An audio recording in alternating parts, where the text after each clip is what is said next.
পৃথিবীর সবথেকে নিরাপত্তা দানকারী গাড়ি হলো এটি। আর এই গাড়িতে করে মা এবং একটি বাচ্চা ছেলে কোথাও বেড়ানোর জন্য যাচ্ছিল, কিন্তু হঠাৎ করে তারা মরুভূমির মধ্যে গাড়িটা সহ আটকে যায়। গাড়ির ভিতরে বাচ্চা ছেলেটি আর বাইরে আছে মা।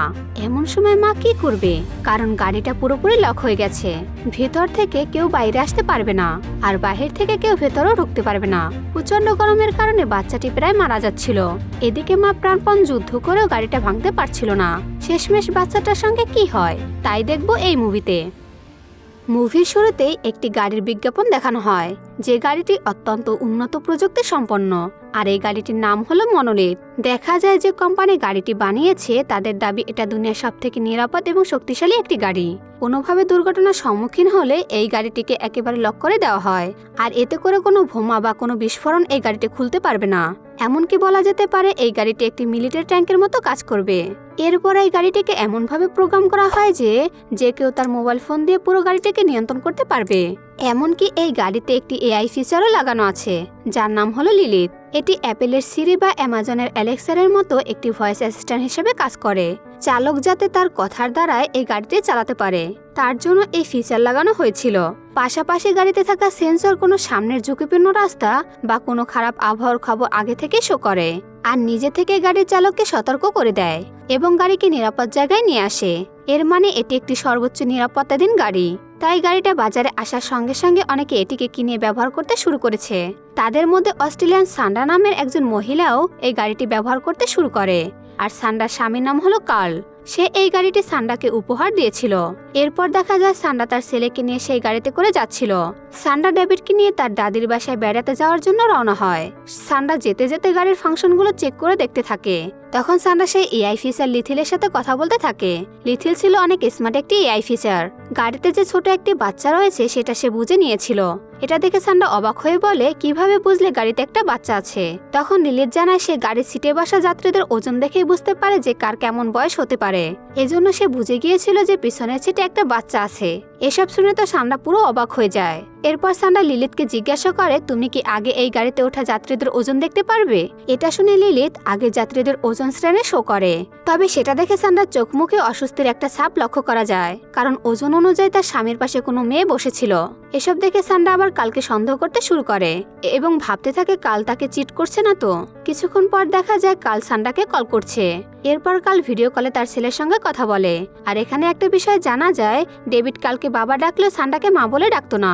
ডেভিড নিজের মাকে তার নাম ধরেই ডাকতো। আর সান্ডা ও কাল দুজনেই সিঙ্গার।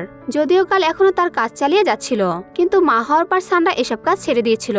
আর তাই প্রোগ্রামের জন্য কালকে বাহিরে যেতে হয়। আর সে কারণেই সান্ডার কালের ওপর একটু বেশি সন্দেহ হতে থাকে। দেখা যায় আজও কাল তার কাজের জন্য বাহিরে গেছে। এমনকি দুপুর থেকে সান্ডা তাকে ফোনে পাচ্ছিল না। কথা বলার সময় কাল সান্ডাকে বলে, এই গাড়িটাকে কন্ট্রোল করার জন্য যে অ্যাপটির প্রয়োজন সেটা তোমার ফোনে ইনস্টল করা আছে, আর ওই অ্যাপটা সাবধানে ব্যবহার করবে। তবে সান্ডা জানায় সে তো এখনো ওই অ্যাপটা এখনো চেক করেনি, কারণ ডেভিড সবসময় তার ফোনটা নিয়েই থাকে। ডেভিড ফোনে গেম খেলতে থাকে। এরপর প্রোগ্রামের জন্য কালকে ডাকা হয়, তাই সে কল কেটে দেয়। তবে সান্ডা লক্ষ্য করে একটি মেয়ে কালকে ডাকতে এসেছে। এটা দেখে সান্ডার সন্দেহ আরো বেড়ে যায়। কিছু দূর গেলে সান্ডা একটি দোকানের সামনে তার গাড়িতে থামায়। ডেভিডের হাঁপানির রোগ ছিল, তাই সান্ডা দোকানে এসে তাকে ইনহেলার পাম্প করে দেয়। এরপর সান্ডা ডেভিডকে নিয়ে কিছু শপিং করে নেয়। ডেভিড সেখান থেকে কিছু খেলনা কিনে নেয়। এরপর ডেভিড একটি ভালুকের সোয়েটার পছন্দ করলে সান্ডা সেটা তাকে কিনে দেয়। বিল পে করতে গেলে সান্ডা লক্ষ্য করে কেউ একজন তাদের গাড়ির মধ্যে উকি মারছে। এটা দেখে সান্ডার সন্দেহ হয়। এরপর সে সেই অ্যাপের সাহায্যে গাড়িটা লক করে দেয়। গাড়িটাকে হুট করে লক হতে দেখে সান্ডা বেশ মজা পায়। এরই মধ্যে সে লক্ষ্য করে ডেভিড তার সঙ্গে নেই। এটা দেখে সান্ডা তো প্রায় পাগলের মতো তার ছেলেকে খুঁজতে থাকে। ক্যাশ কাউন্টার থেকে শুরু করে বাথরুম পর্যন্ত সব জায়গায় খুঁজলেও সে কোথাও ডেভিডকে খুঁজে পাচ্ছিল না। সান্ডা তো একেবারে দিশেহারা হয়ে যায়। সে ভাবে হয়তো কেউ ডেভিডকে বাহিরে নিয়ে গেছে, তাই সে বাহিরে বের হয়ে আসে। তবে সামনে দেখে ওটা ডেভিড ছিল না। অবশেষে সান্ডা দেখে ডেভিড কিছু মেয়ের সঙ্গে একটা গাড়িতে ছিল, কারণ ডেভিড সব থেকে বের হয়ে গেলে মেয়েগুলো তাকে দেখতে পায় এবং নিজেদের কাছে এনেছিল আর তার সঙ্গে গল্প করতে থাকে। কিন্তু সান্ডা তাদেরকে ভুল বোঝে, তাই সে মেয়েগুলোকে উল্টোপাল্টা কথা শুনিয়ে দেয়। এসব শুনে ওই মেয়েগুলো সান্ডার উপর খেপে যায়। তবে সান্ডার স্পেশাল গাড়ি থাকায় সে তাড়াতাড়ি গাড়িতে চলে আসে। এসে সে গাড়ি ভোলমুট অন করে দেয় এবং দ্রুত ওখান থেকে চলে আসে। যেতে যেতে সান্ডা এটা ভেবে খুবই মজা পায় যে এই গাড়িতে উঠলে কেউ তার কিছুই করতে পারছে না। এসব কথা শেয়ার করতে সান্ডা তার পুরনো এক বান্ধবীকে ভিডিও কল করে। তার এই ফ্রেন্ড একজন সিঙ্গার। তবে কথার মাঝে মেয়েটি সান্ডাকে বলে সামনে সে তার গানের অ্যালবাম বের করবে, আর সেটা স্যান্ডার স্বামীকে দিয়ে করাতে চাইছে। পাশাপাশি সে কালের অনেক প্রশংসাও করতে থাকে। এসব শুনে স্যান্ডার তার বান্ধবীর উপর সন্দেহ হতে শুরু করে। স্যান্ডা আরো জানতে পারে তার বান্ধবী এখন শহরের বাইরে আছে এবং এখন সে একটা হোটেলে থাকছে। এসব শুনে স্যান্ডা তার বান্ধবীর কাছে তার ওজন সম্পর্কে জিজ্ঞাসা করে। এরপর স্যান্ডা জানতে পারে কালের পাশে বসা মেয়েটির ওজনের একেবারে কাছাকাছি তার বান্ধবীর ওজন। তখন স্যান্ডা আর নিজেকে সামলাতে পারে না, তাই সে এবার সরাসরি এসব কিছু জিজ্ঞাসা করে বসে। এজন্য স্যান্ডার সঙ্গে তার বান্ধবীর রাগারাগি হয়। তখন মেয়েটি কল কেটে দেয়। এরপর স্যান্ডা কালকে কল করতে থাকে, কিন্তু দেখা যায় সে তার কল রিসিভ করছে না। এটা দেখে তো স্যান্ডার সন্দেহ আরো গভীর হতে থাকে। এরপর স্যান্ডা বাড়িতে এসে পৌঁছায়, কিন্তু সে বাসার মধ্যে ঢোকে না। সে এখন কালের সঙ্গে দেখা করতে যেতে চায়, যাতে সে তার সন্দেহ দূর করতে পারে যে সে ঠিক নাকি ভুল। এসব ভেবে আবার স্যান্ডা আবারও গাড়ি নিয়ে কালের সেই হোটেলের উদ্দেশ্যে বেরিয়ে পড়ে। রাস্তায় সে বারবার কালকে কল করতে থাকে, কিন্তু কিছুতেই কালের ফোন লাগছিল না। কিছুটা সামনে গেলে লিলিত জানায় সামনের রাস্তাটা একটা ভয়ঙ্কর অ্যাক্সিডেন্ট হয়েছে, তাই সেখানে অনেক জ্যাম হয়ে গেছে, সেজন্য ওখান দিয়ে গেলে অনেক সময় থামতে হবে। এসব শুনে স্যান্ডা বলে যে পথে তাড়াতাড়ি কালের হোটেলে যাওয়া যাবে সেই পথে যেন গাড়ি সেট হয়ে যায়। এতে করে গাড়িটা তখন জঙ্গলের কাটা পথ বেছে নেয়, মানে জঙ্গলের পাশ দিয়ে একটা রাস্তা চলে গেছে, সেটা দিয়ে গেলে তাড়াতাড়ি যাওয়া সম্ভব। তবে রাত হয়ে গেলে আবার স্যান্ডা কিছুটা চিন্তায় পড়ে যায়, কিন্তু লিলিত তাকে জানায় যাই হোক না কেন সে স্যান্ডাদের নিরাপত্তা গন্তব্যে পৌঁছে দেবে।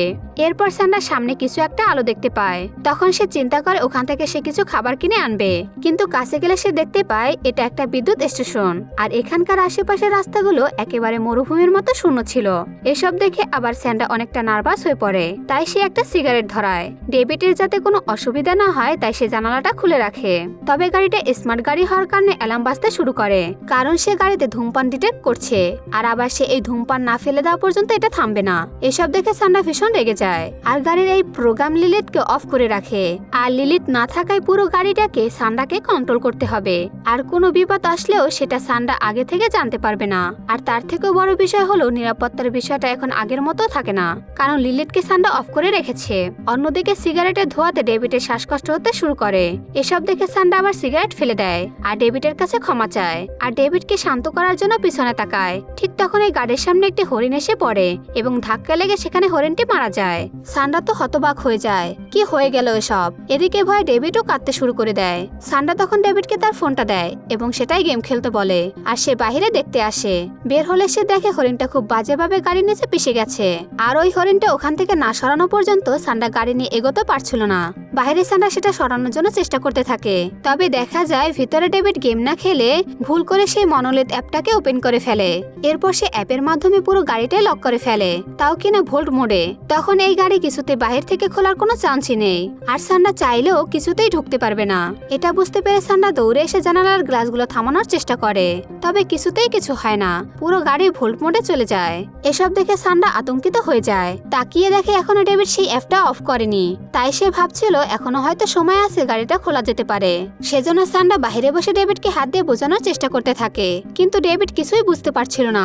স্যান্ডা ইশারা দিয়ে তার হাতের সাহায্যে বারবার বোঝানোর চেষ্টা করতে থাকে, কিন্তু দেখা যায় ডেভিডের হাত থেকে ফোনটা নিচে পড়ে যায়। এতে করে স্যান্ডা তো আরো বেশি ভয় পেয়ে যায়। এবার সে বুঝতে পারছিল না যে সে কি করবে। সে এবার চিৎকার করে সাহায্য চাইতে থাকে, কিন্তু সে তো এমন এক মরুভূমি এলাকায় ছিল যেখানে দূর দূর পর্যন্ত কারো চিহ্ন পর্যন্ত দেখা যেত না।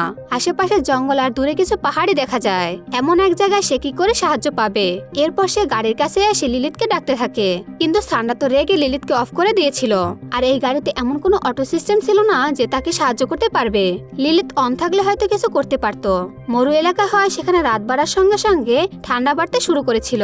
তখন স্যান্ডা একটা বড় পাথর এনে জানালা ভাঙার চেষ্টা করতে থাকে, কিন্তু এই বিশেষ গাড়িটি কোনো কিছুতে নষ্ট করা সম্ভব নয়। তাহলে সেটা এই পাথর দিয়ে আর কিভাবে খোলা সম্ভব। তাই পাথরটাই ভেঙে যায় আর গ্লাস পুরোপুরি অটুট থাকে। এদিকে আঘাতের ফলে ভেতরে অ্যালার্মটা বাজতে শুরু করে দেয়, যা দেখে ডেভিড কাঁদতে শুরু করে। সান্ডা তখন ডেভিডকে থামানোর জন্য তার সঙ্গে কিছু সময় খেলতে থাকে। এতে ডেভিড শান্ত হয়ে যায় এবং খুশি হয়ে যায়। এরপর সান্ডা ভাবতে থাকে এইভাবে থেমে থাকলে চলবে না, তাই সে দ্রুত সেই বিদ্যুৎ স্টেশনে আসে। সে দেয়াল টপকে ভেতরে ঢুকতে গেলে অনেক আঘাত পায়, কিন্তু ভেতরে গেলে সে দেখতে পায় সেখানে কেউ ছিল না। তবে সেখানকার কেবিনের দরজা সে খুলতে পেরেছিল।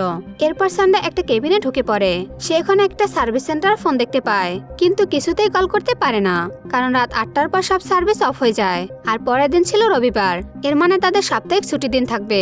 এসব দেখে তো সান্ডা ভীষণ অস্থির হয়ে পড়ে। এরপর সান্ডা সেখান থেকে আসার সময় সঙ্গে একটা টর্চ লাইট এবং একটা বড় রড নিয়ে আসে। তবে বাইরে আসলে সে ঝোপঝাড় থেকে কিছু অদ্ভুত আওয়াজ শুনতে পায়। এর মানে হয়তো আশেপাশে কোনো বন্যপ্রাণী লুকিয়ে থাকতে পারে। সান্ডা তখন তাড়াতাড়ি দৌড়ে গাড়ির কাছে চলে আসে এবং সে গাড়ির ছাদে উঠে পড়ে। তবে তখনই সেখানে একটা বন্য কুকুর এসে পড়ে। কুকুরটি এসে সান্ডাকে আক্রমণ করতে ছুটে আসে, কিন্তু সান্ডার কাছে থাকা সেই রডটা দিয়ে সে কুকুরটিকে আঘাত করে। এতে কুকুরটি ওখান থেকে পালিয়ে যায়। এরপর ভয়ে ভয়ে সান্ডা কিছু সময় বিশ্রাম নেয়, আর কিছুক্ষণ পর সেই রডটা দিয়ে গাড়ির কাজ ভাঙার চেষ্টা করতে থাকে। আবারও সে সেই একই কাজ করে, কিন্তু এতে গাড়ি কিছুই হয় না। তাও সান্ডা এসব করতে করতে নিজেকে ক্লান্ত করে ফেলেছে। অন্যদিকে এসব দেখে ডেভিড অনেক ভয় পাচ্ছিল, যার ফলে তার শ্বাসকষ্ট শুরু হয়ে যায়। এসব দেখে সান্ডা তাকে ইশারায় শ্বাস নেওয়া দেখাতে থাকে। এরপর অনেক কষ্টে ডেভিড আবার কিছুটা স্বাভাবিক হতে সক্ষম হয়। তখন সান্ডা ভাবে ডেভিডকে ভয় পাওয়ানো একেবারেই উচিত নয়, তাই সে ডেভিডকে হেসে খেলে ঘুম পাড়িয়ে দেয়। সান্ডাকে কোনো উপায় খুঁজে বের করতে হবে যে কিভাবে এই বিপদ থেকে বের হওয়া যায়। সে জোর খাটিয়ে কিছু করতে পারবে না, তাই আবার বুদ্ধি খাটিয়ে তাকে কিছু করতে হবে। অন্যদিকে কাল জানতে পারে এখনো সান্ডা বাড়িতে পৌঁছায়নি, তাই সে বারবার কল করতে থাকে, কিন্তু ফোনটা তো ডেভিডের হাত থেকে নিচে পড়ে গিয়েছিল। আর ডেভিডকে তো সান্ডা সিট বেল্ট দিয়ে বেঁধে রেখেছিল। আর অনেক কম বয়সী অবস্থা ডেভিডও ফোনটা তুলতে পারে না। এত সব ঘটনার পরেও সান্ডা নিজেকে শান্ত রাখার চেষ্টা করতে থাকে। সে বিশ্বাস করতে থাকে অবশ্যই কাল তাদের খুঁজে বের করবে। এত অ্যাডভান্স একটি গাড়ি হওয়ায় এটার তো কোনো হাই লেভেলের জিপিএস সিস্টেম অবশ্যই থাকার কথা। হয়তো তার কোম্পানির সঙ্গে যোগাযোগ করে তাদের লোকেশন খুঁজে বের করবে। আসলে লিলিথকে যদি সান্ডা অফ করে না রাখতো তাহলে লোকেশন খুঁজে বের করা সহজ ছিল। কিছুক্ষণ পর সান্ডা লক্ষ্য করে সেখান থেকে প্লেন উড়ে যাচ্ছে। এটা দেখে তার মনে পড়ে যায় সে আসার পথে বিমানবন্দরের সাইন দেখেছিল।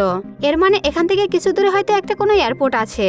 এবার সান্ডা ভাবে সে পরের দিন সকালে সেখানে যাবে এবং সাহায্যের জন্য কাউকে বলবে। এসব ভেবে সে একটু স্বস্তি পায়। এরই মধ্যে সান্ডা নিচে ডেভিডকে দেখতে আসলে সে কোথাও ডেভিডকে খুঁজে পায় না। গাড়ির দরজাও খোলা ছিল।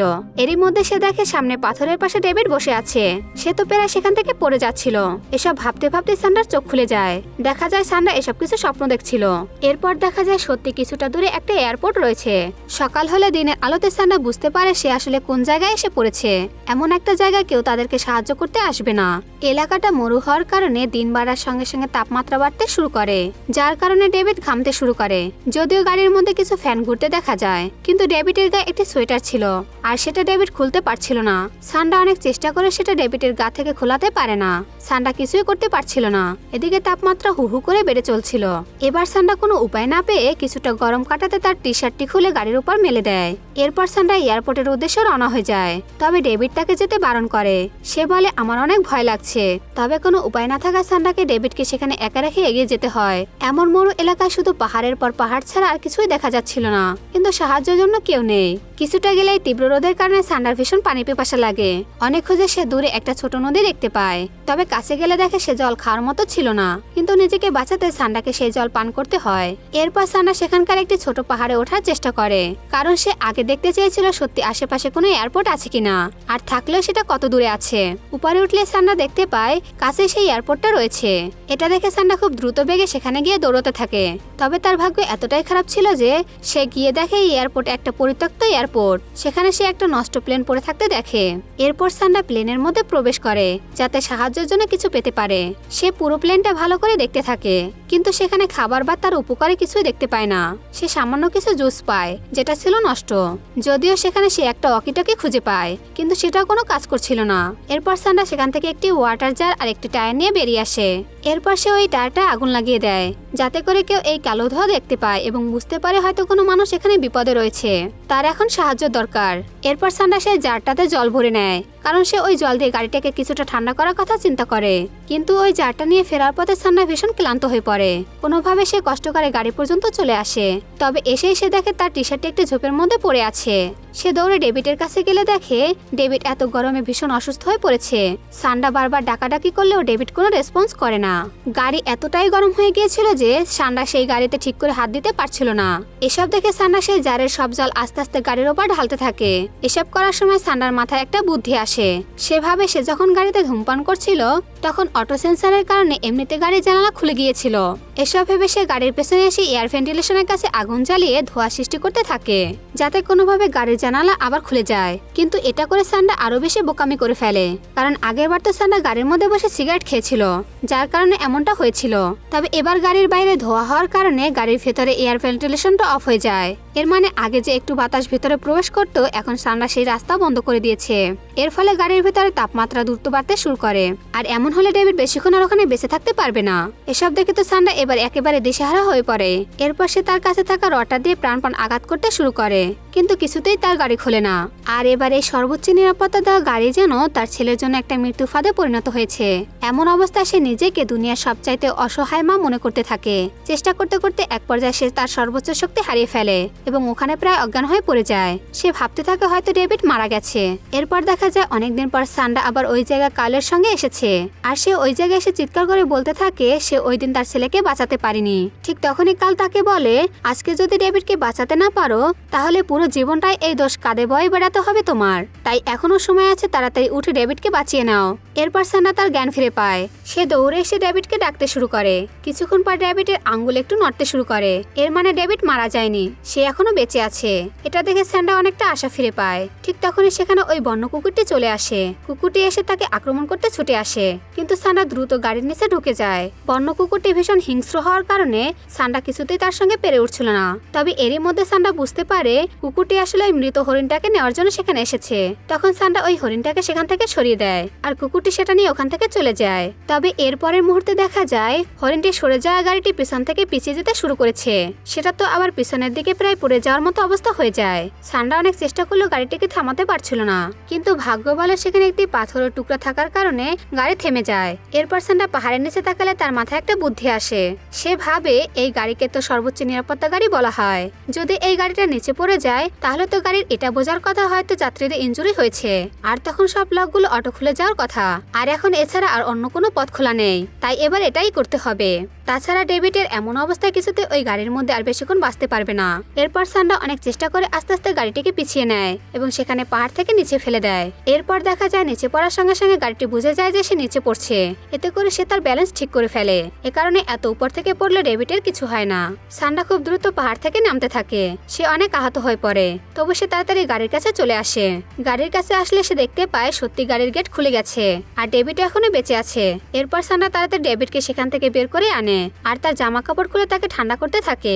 তবে দেখা যায় তাদের বিপদ এখনো পুরোপুরি কাটেনি। ডেভিডের প্রচুর শ্বাসকষ্ট হচ্ছে। এর মানে খুব তাড়াতাড়ি সান্ডাকে ডেভিডকে নিয়ে কোনো হসপিটালে যেতে হবে। তখন সান্ডা ভাবতে থাকে সব প্রযুক্তির খারাপ দিকের সঙ্গে ভালো দিকও রয়েছে, আর এতক্ষণ ধরে সে এই গাড়ির খারাপ রূপে দেখেছিল, কিন্তু এবার সে এই গাড়ির ভালো দিকটা দেখতে চেয়েছিল। সে তাড়াতাড়ি গাড়িতে গিয়ে ডেভিডকে বসিয়ে দেয় এবং লিলিথকে অন করে দেয় আর বলে যেভাবেই হোক না কেন খুব দ্রুত তাদের কাছাকাছি কোনো হসপিটালে পৌঁছে দিতে। গাড়ির যাই হোক না কেন তাদের যেন কিছু না হয়। আর তখন সেই অনুযায়ী গাড়িটি সেই জঙ্গলের পথ ধরে এগিয়ে যেতে থাকে। যাওয়ার পথে গাড়িটা শর্টকাট রাস্তা দিয়ে এগিয়ে যেতে থাকে। একটা সময় দেখা যায় গাড়িটা একটা পাহাড়ের সামনে এসে থেমেছে, আর এই পাহাড় পার হলে একটা হাসপাতাল রয়েছে। আর তখন দেখা যায় গাড়ির সব ইঞ্জিন অন হয়ে গেছে আর গাড়ির বেগ অনেক গুণ বেড়ে যায়। আর ভয়ঙ্কর শক্তি নিয়ে গাড়িটা পাহাড় বেয়ে উপরে উঠে যাচ্ছিল। অনেক বড় বড় পাথরের সাথে ধাক্কা লাগলেও গাড়ির কিছু হয় না। এক পর্যায়ে সামনে একটা পাথরকে ভেঙে গাড়িটা সামনের দিকে এগিয়ে যেতে থাকে। এরপর গাড়ি সেই হাসপাতালের রাস্তা ধরে এগিয়ে যেতে থাকে। এরপর দেখা যায় কিছু মিনিটের মধ্যে গাড়িটা একটা হাসপাতালের সামনে এসে পৌঁছায় আর সেখানে গিয়ে সান্ডা তাড়াতাড়ি ডেভিডকে অ্যাডমিট করিয়ে দেয়। দেখা যায় এখন ডেভিড অনেকটা সুস্থ হয়েছে। কিছু সময় পর ডেভিডের জ্ঞান ফিরে আসে। সে সান্ডাকে তার পাশে দেখতে পায়। যখন তাকে ডেভিডের জ্ঞান ফিরে এসেছে সেটা দেখে সে কান্নায় ভেঙে পড়ে। আর এই প্রথম ডেভিড সান্ডাকে তার নাম ধরে না ডেকে মা বলে ডাকে। আর এখানে এই অসাধারণ মুভিটি শেষ হয়ে যায়।